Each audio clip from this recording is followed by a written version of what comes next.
Are you addicted to chaos? Welcome to my class. Today, I'm gonna teach you, just kidding. I'm not gonna teach you shit, but maybe I will, I don't know. I'm just gonna talk. This is my channel. I like to call it Kaladar Creations, and they call me, who's they? I don't know, other people call me Mariah. I'm being weird right now and it's kind of working. How is it working? It's helping me talk on a camera. Okay. Cool. So now that we got the introduction done, let's talk. I've been talking, but let's get more specific. What the fuck are we talking about? I actually have a topic in mind, and that topic is being addicted to chaos. Are you addicted to chaos? Do you secretly kind of like the chaotic shit that's going on in your life? And chances are, I would presume that if there is chaos, a part of you likes it. And now that's a taboo thing to say. When things feel intense or chaotic, we would assume, I don't like this. Why would I like this? You know, which is understandable. And I'm sure a part of you doesn't like it. But I feel for something to exist, there must be a part of you that likes it. And I'm using the word like in terms of that benefits from it, that finds some sort of satisfaction. And typically if it's something that you don't like on the surface, then it's probably some sort of subconscious satisfaction. Like it's satisfying something. It's serving a purpose in some way. So if you don't like it on the surface, then you got to get to know the part of you that does like it. So you can sit down, have a little conversation, and get to know each other and try to see eye to eye a little bit more. I feel like far more of us are addicted to chaos than we recognize and then we'd like to admit. Let's break this down a little bit. So our attention, our focus, so motherfucking precious, and where we focus it is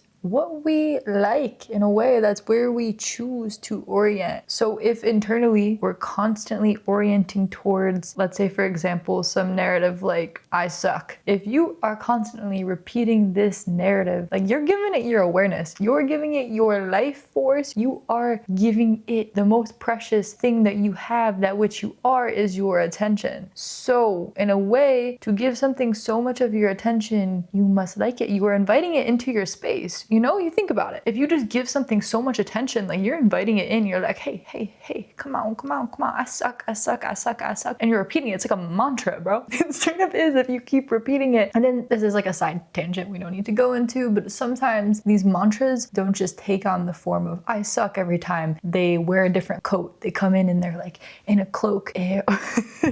Guess that's very mysterious. They're like in a cloak or they're in a costume. I suck is underneath. So we can take different forms, yet it's the same belief underneath. And in a way, we're making love to these thoughts by repeating them over and over and over again. You're making love to it. Like truly, you're giving it your attention again and again and again and again. So how does this tie into being addicted to chaos? Good question. I have this question as well. Let's tie it in. So let's use the example of chaos in terms of like misery, in terms of when you constantly focus on all the bad things that are happening in your life and you keep repeating them in your mind. You know, maybe you start complaining to other people about all the bad stuff that happens to you and how you're just so unlucky, and you just keep this going and it becomes a mantra and it's just embedded into your system, and your system starts to operate as like, okay, this is what we like, this is what we want, because this is what we're focusing on. If we're focusing so much on the absence of something, we get more of the absence of something, and we also can create more of the absence of something by focusing on the positive of it that's driven by an absence underneath. Like if we're telling ourselves positive affirmations, but the positive affirmations are being repeated by an underlying feeling of lack, then it's just going to create more lack. So I feel as part of us can be addicted to chaos, that can be addicted to an unsettling sense, because typically that imprint is made in our childhood. And we could get a little bit more metaphysical and be like, talk about how potentially these imprints were made before our childhood and other lives and all of that, but we don't need to get into that today. I feel like I like to talk in more of a grounded way and understand like what's going on right now. I really do believe in a lot of shit that's going on. There's a lot happening in this world that transcends this world, but sometimes it just gets a little too like woo-woo, and I feel it's hard to actually like ground it. So like, let's talk about here. right now, okay? In this life, we have imprints that we carry from our childhood. And if you grew up in more of a chaotic household and you learned in your nervous system that chaos equals home, chaos equals attention, which is kind of a close equivalent to what feels like love from your caregivers, then that chaos is imprinted in your system.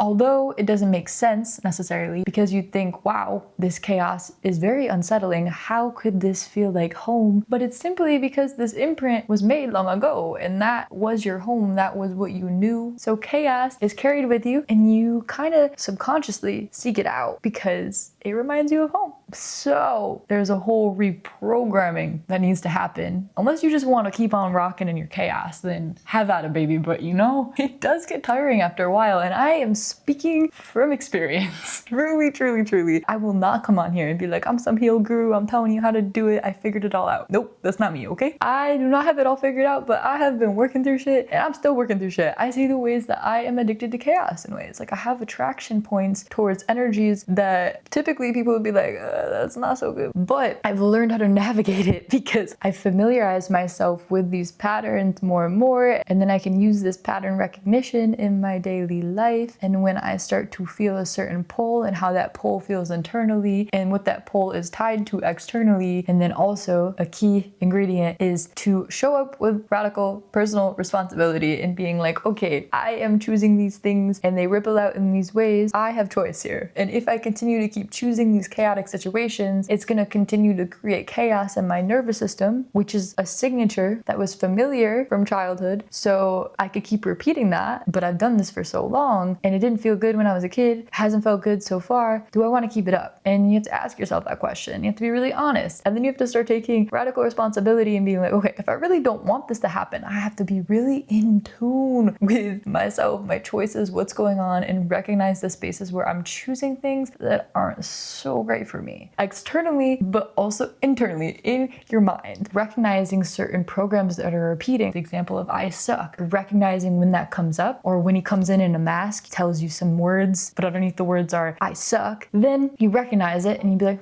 okay. And you sit there and you just bring more awareness to it. But then it's a delicate dance of not trying to like shove it away because you're like, I don't want to feel this way. Or not trying to pull it close and repeating it. It's just like noticing it and just sitting with it. And I feel like whatever is underneath all of these energies really just wants to be seen, just wants to be witnessed, wants to have full awareness directed onto it, but in more of a pure sense with not the push, not the pull. So it's literally just seeing it and seeing it so clearly that it dissipates. And not that it's going to dissipate the first time you see it. Not that you're going to be like, I caught you.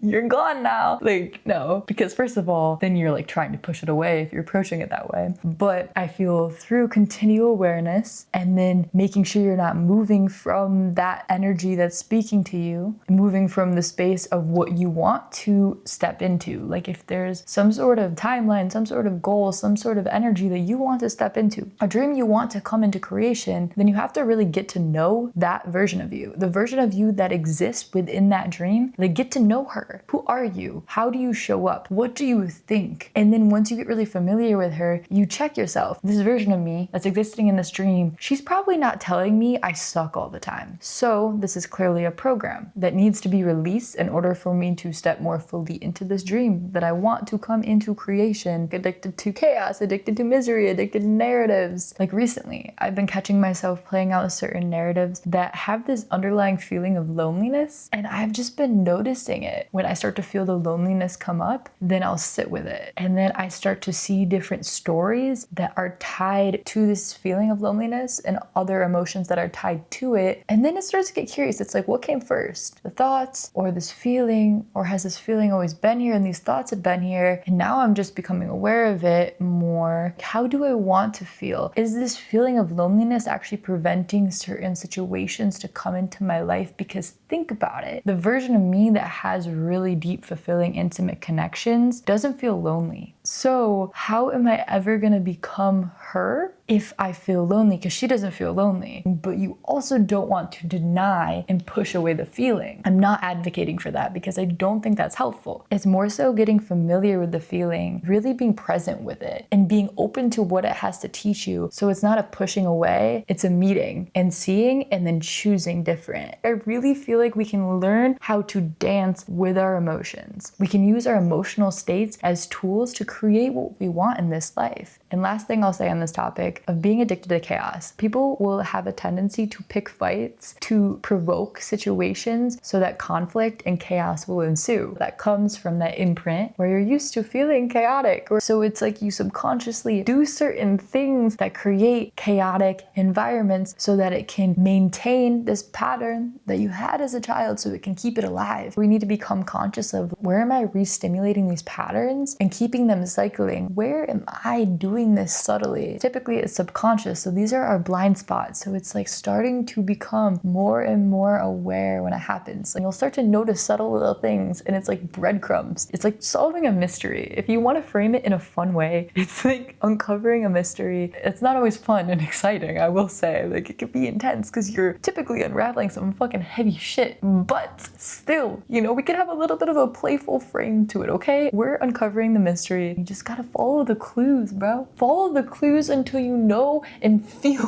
what is true. Okay, anyways, I'm gonna wrap this up. This was just a little stream of consciousness on being addicted to chaos. I'm gonna have many, many more streams of consciousness of me just doing this. So stay tuned if you want to witness more of this. Thank you so much for watching, and I hope you enjoy uncovering the mystery. Is this what detectives do? I don't know. Don't they have like a hand motion? Okay, till next time.